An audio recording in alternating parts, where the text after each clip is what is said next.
My girlfriend said, "If you can't trust me with our future, what's the point of this relationship?" When I questioned her crypto investment, I said I understand.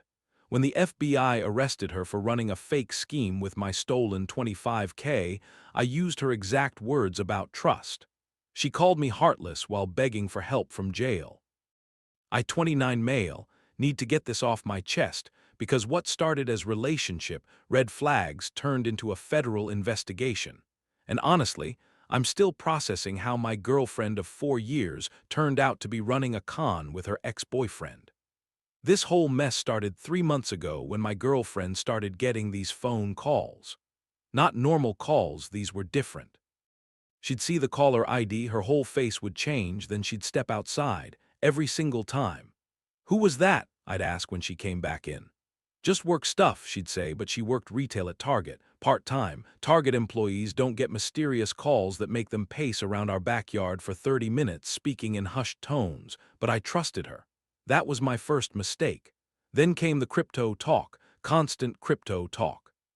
"Brandon, baby, I've been doing research." She had this laptop open, showing me charts and graphs. "This new coin is about to explode. My investment advisor says we could triple our money in 6 months.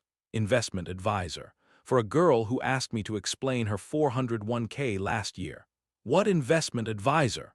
Marcus. He's this guy who helps people get into crypto early. He's got connections in the industry. Marcus.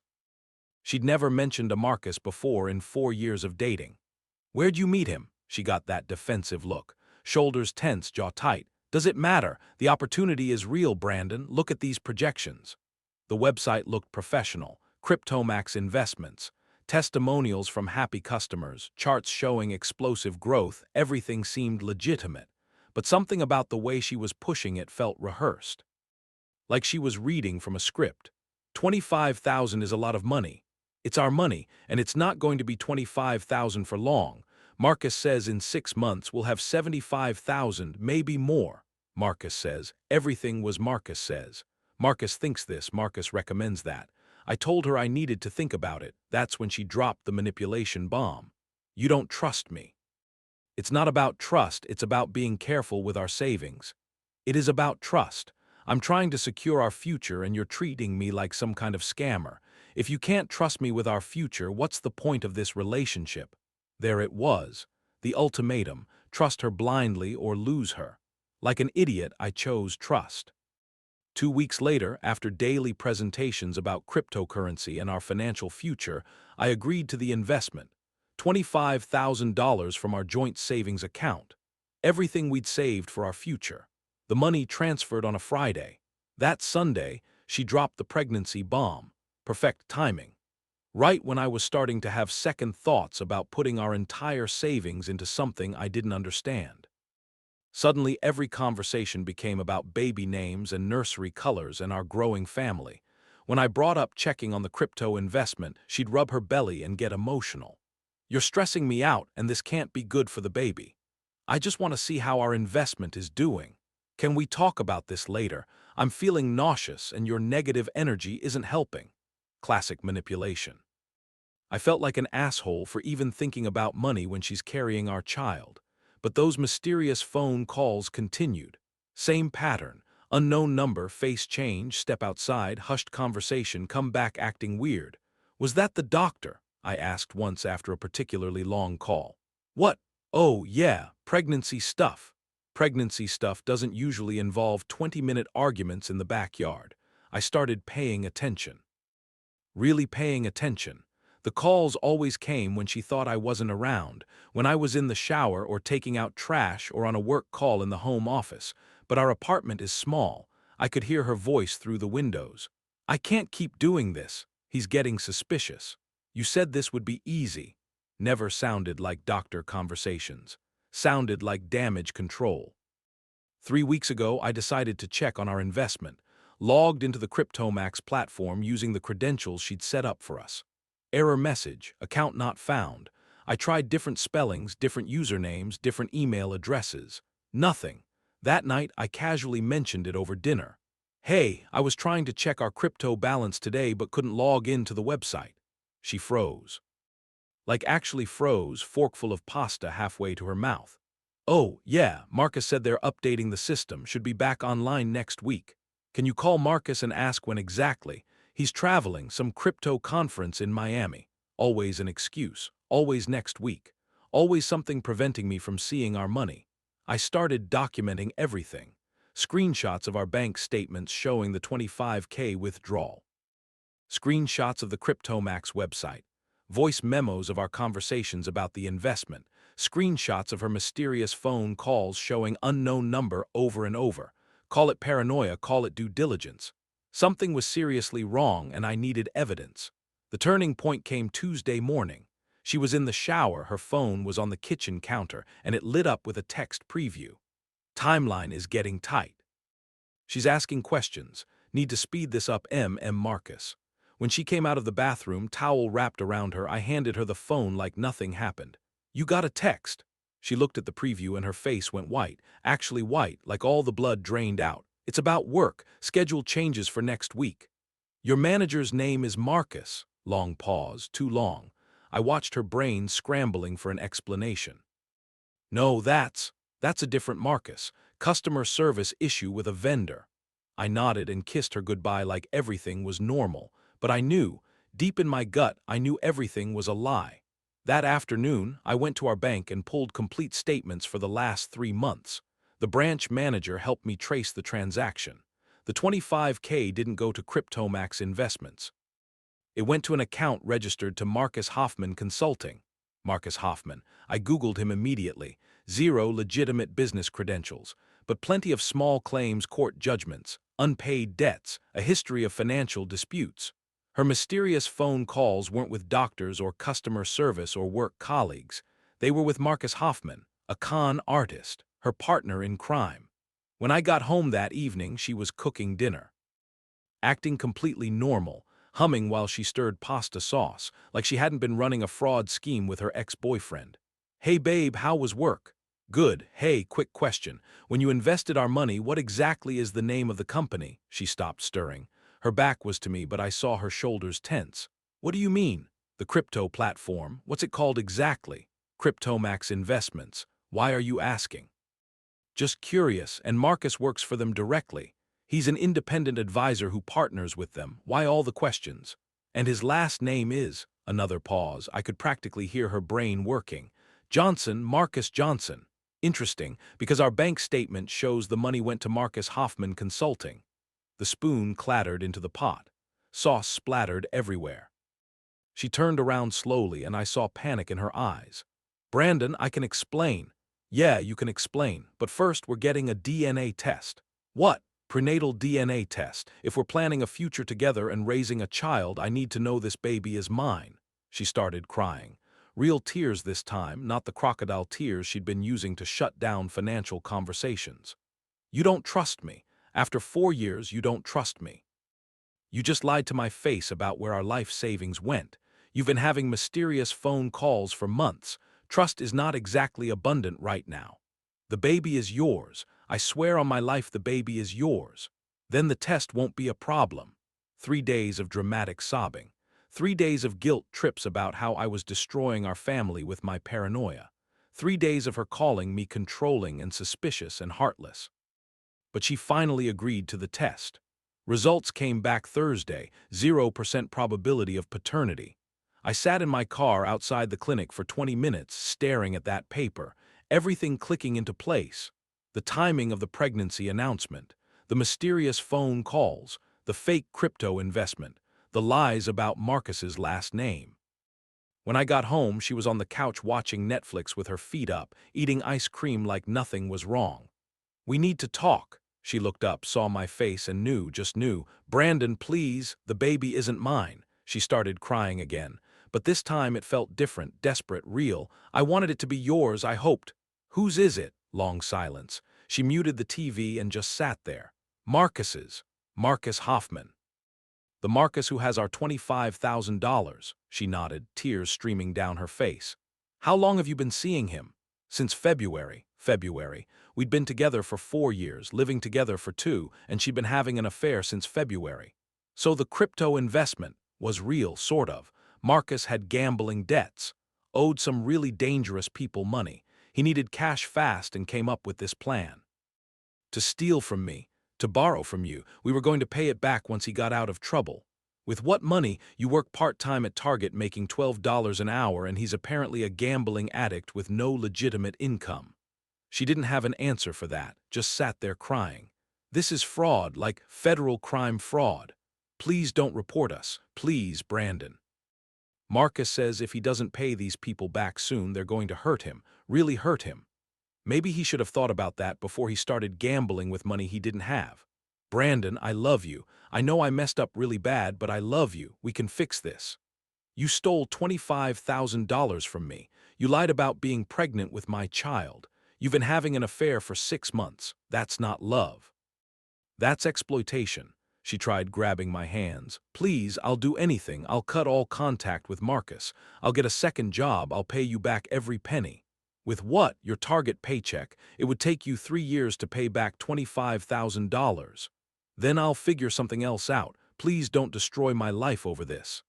I didn't destroy your life. You destroyed it when you decided to steal from me to fund your boyfriend's gambling addiction. Saturday morning, I packed my important documents and stayed at my brother's place for the weekend. I needed space to think without her constant manipulation.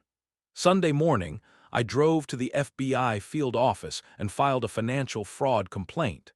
The agent who took my statement was this woman, Sarah. Forensic accountant with the Financial Crimes Division. She looked at my documentation, bank statements, screenshots, voice recordings, the DNA test results and nodded approvingly. You've documented this extremely well. Most victims don't have nearly this much evidence. I had a feeling something was wrong for weeks, started saving everything. Smart move. This is definitely wire fraud. How many other victims do you think there are? Other victims? Schemes like this usually target multiple people. Your girlfriend and her boyfriend probably aren't limiting themselves to just your money. We'll need to investigate how long they've been running this operation. She was right. Over the next week, Sarah's investigation uncovered 6 other victims across 3 states. Total losses, $150,000. Marcus and my girlfriend had been running this scam for 8 months. Tuesday afternoon, FBI arrested both of them. I watched from my office window as they put her in handcuffs outside our apartment building. Part of me felt bad. Most of me felt relieved. Sarah called me that evening with updates. Professional at first, but as we talked more about the case, our conversations got longer. She understood financial betrayal in a way most people don't. Deals with it every day in her work. The hardest part for most victims is accepting that someone they loved was capable of this level of deception, she said. Yeah, 4 years down the drain. Not down the drain. You learn something valuable about trust and verification.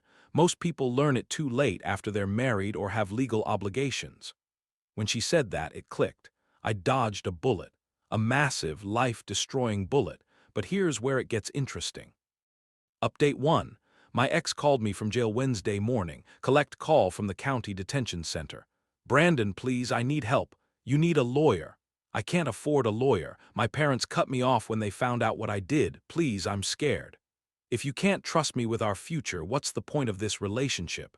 Remember saying that? Silence. That's what you told me when I questioned your investment scheme. I'm just applying your logic about trust. That's different. That was before you got caught stealing from me, before you got arrested for fraud, before I found out the baby wasn't mine. Brandon, please, I made mistakes, but I love you. Your emotions aren't my problem. Your legal troubles aren't my problem. I'm applying your boundary about family drama, remember? She started crying. You're being heartless. I'm being exactly as heartless as you were when you stole my money. Same energy, different situation. I hung up. Thursday, her mother called me. We'd always gotten along well before this mess. Brandon, I know what she did was wrong, but she's my daughter. Can you please help with a lawyer? Mrs. Chen, with respect, your daughter stole $25,000 from me to fund her boyfriend's gambling debts. That's not a mistake. That's a crime. She's pregnant and scared. She's pregnant with her boyfriend's baby, not mine. DNA test confirmed it. Long silence. We didn't know that.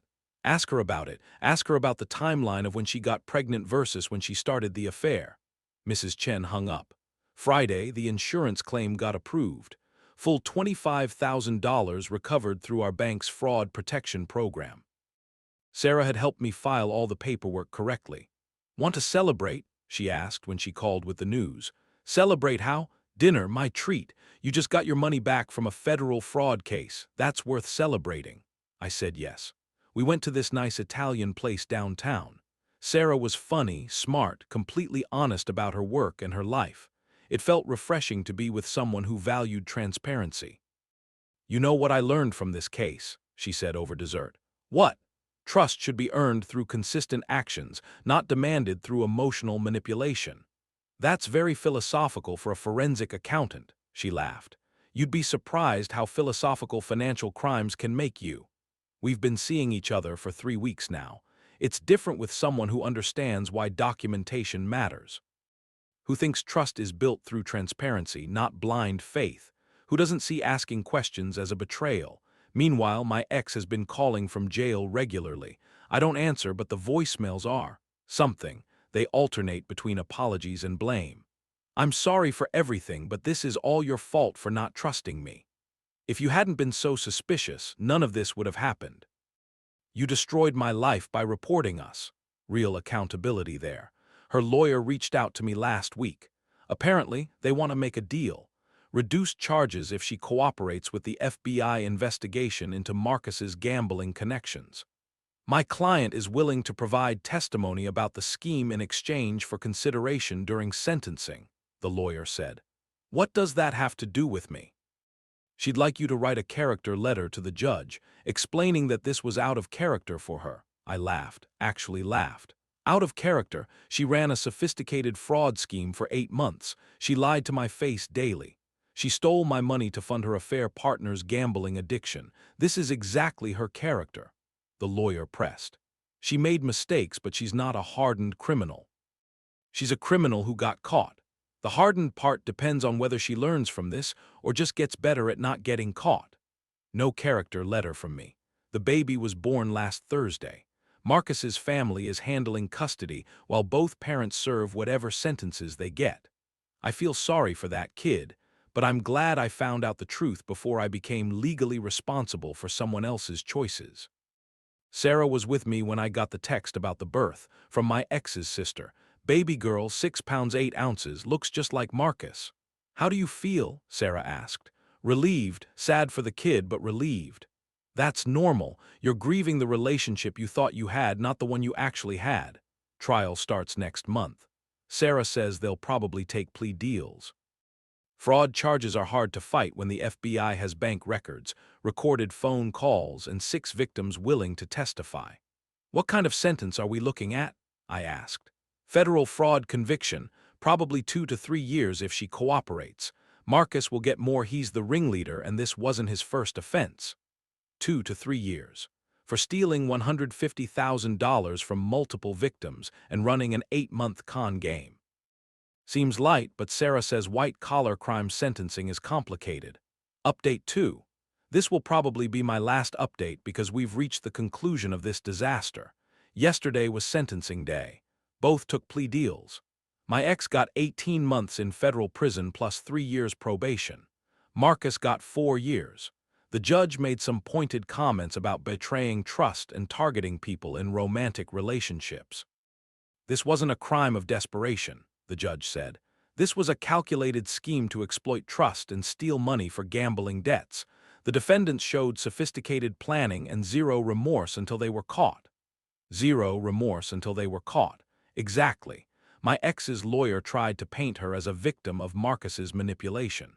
She was in love and made poor choices. But the evidence showed she was an active participant. She recruited me as a victim. She maintained the lies for months. She used pregnancy as emotional leverage. The prosecutor read victim impact statements. Mine was short. The defendant didn't just steal money. She stole 4 years of my life by pretending to be someone she wasn't. She stole my trust in relationships. She used pregnancy and emotional manipulation to prevent me from protecting myself financially. This wasn't a mistake. This was a pattern of calculated deception designed to exploit someone who loved her. After sentencing, her mother approached me outside the courthouse. "Brandon, I know you're angry, but she really did love you." Mrs. Chen, people who love you don't steal from you. They don't lie to you daily for months. They don't use fake pregnancies to manipulate you. What your daughter felt wasn't love, it was possession. She made mistakes. She made choices, hundreds of them. Every day for 8 months she chose to continue lying. Every time I asked questions, she chose manipulation over honesty. Those weren't mistakes, that was character. Mrs. Chen started crying. What am I supposed to tell my grandchild about her mother? Tell her the truth. That actions have consequences. That love doesn't mean stealing from people. That trust has to be earned. Sarah was waiting for me by her car. How do you feel? Closure, finally. Good, you ready for the next chapter? Definitely. Looking back, every red flag was obvious. The mysterious phone calls, the pressure to invest without research, the perfect timing of the pregnancy announcement, the constant deflection when I asked questions. But when you love someone, you want to believe their explanations. You want to give them the benefit of the doubt. You want to be the supportive partner who trusts unconditionally. Sarah taught me that love and verification aren't opposites, that asking questions isn't betrayal, that trust should be built on transparency, not demanded through ultimatums. If someone gets angry when you ask reasonable questions about your shared finances, that's a red flag, she told me. If someone uses emotional manipulation to shut down legitimate concerns, that's a red flag. If someone makes you feel bad for wanting to verify important information, that's a red flag. I learned that loving someone doesn't mean funding their secret life. It doesn't mean accepting obvious lies to keep the peace. It doesn't mean ignoring your instincts to avoid conflict. My ex was right about one thing. I didn't trust her with our future. Turns out that was the smartest decision I ever made. Also learned that forensic accountants are incredibly attractive when they're explaining how they dismantled a fraud scheme to get your money back. Have you ever ignored obvious red flags because you wanted to trust someone? What's the biggest financial red flag in a relationship? Share below, and if you want more stories about recognizing financial manipulation in relationships, hit that subscribe button. What would you do if your partner pressured you to invest your life savings in something you didn't understand?